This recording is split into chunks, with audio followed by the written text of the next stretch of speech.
Did you see what CNN did yesterday? Oh, God. Which They have thing? 6 panelists. Okay. Number 1. So it's that horrible, like, basic satire where there are 6 people on the screen at the same time, like fucking that pyramid game show or whatever. Yeah. And the subject was Oh, yeah. N-word versus cracker, which is worse? My favorite response to that was someone on Twitter who goes, "The word you couldn't spell out, CNN." Yeah, exactly. Exactly. And I mean, I think that's really all we need to say on that. That's ridiculous. On that. I mean, talk about wasting people's time and not learning anything and talking about race in the most simple, insulting ways. And also, like, I feel like by even having that dumb fuck story, you're sort of giving credit to people who think that maybe cracker is just as bad. Yes, exactly, because now they can be like, but they talked about it on CNN. It's still a serious debate. Yeah, even if you have a bunch of black guys on to say, what the fuck are you talking about?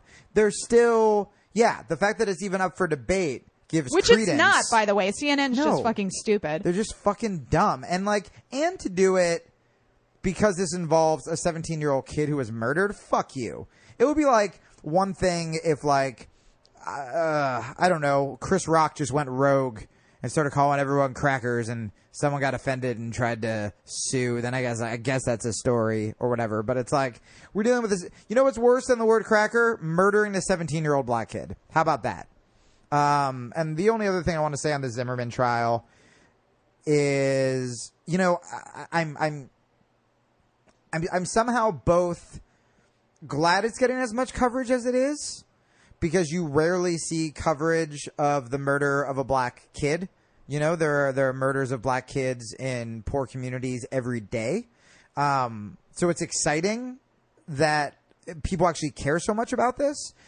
But it's also terrible because whenever you give the 24-hour news cycle anything to fixate on, you get dumb shit like this. Yeah, and part of that is because they have to fill airtime, so they just end up blathering about, like, the simplest things imaginable. Sometimes it also results in... And a lot of times that ends up being offensive. Really cruel analytical moments, like what happened with Rachel Gentile, where she was Trayvon Martin's friend. She was a witness in the trial.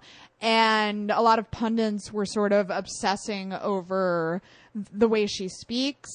She's very soft-spoken and being very insulting in how they were talking about her, which is so cruel because she's so young and she was terrified. She didn't want to be a witness. She was a reluctant witness. And her fucking friend was dead.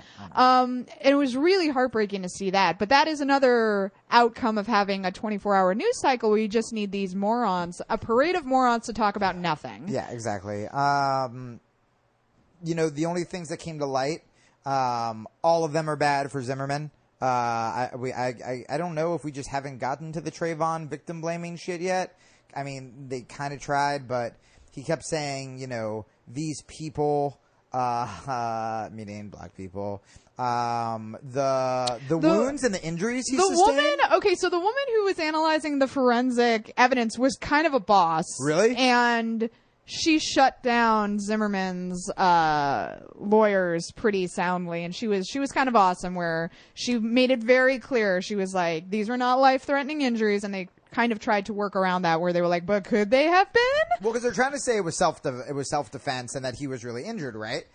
So number one, if you're fucking following me at night and being a creep, I'm going to turn around and kick your ass. See, that to me is the heart of the matter. Like, I don't give a shit how badly George Zimmerman got beat up, because the beginning of the altercation was because he was stalking Trayvon Martin. Yeah, exactly. And if you stalk a person and they beat the shit out of you, I mean, like, what did you expect to happen? Right. Now, with that said, and that doesn't mean you shoot him to death.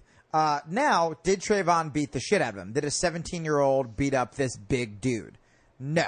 When you glance, I'm just like, fuck you. But for a lot of people, when you glance at the back of his head, it looks like all bloody and stuff like that. But you can tell, I'm not a forensic expert, and you can tell it's dry blood. Well, if and you that's what wash she that said. blood off, She's like, he didn't need sutures.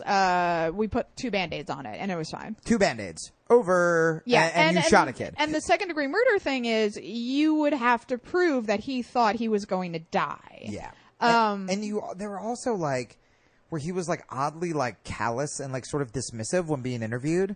Like where he was like, well, I kind of have things to do tomorrow. Yeah, I mean, I have a problem with those kind of testimonies because people react to those situations in all kinds of bizarre, weird ways. So I don't think that's necessarily indicative of like someone being a racist.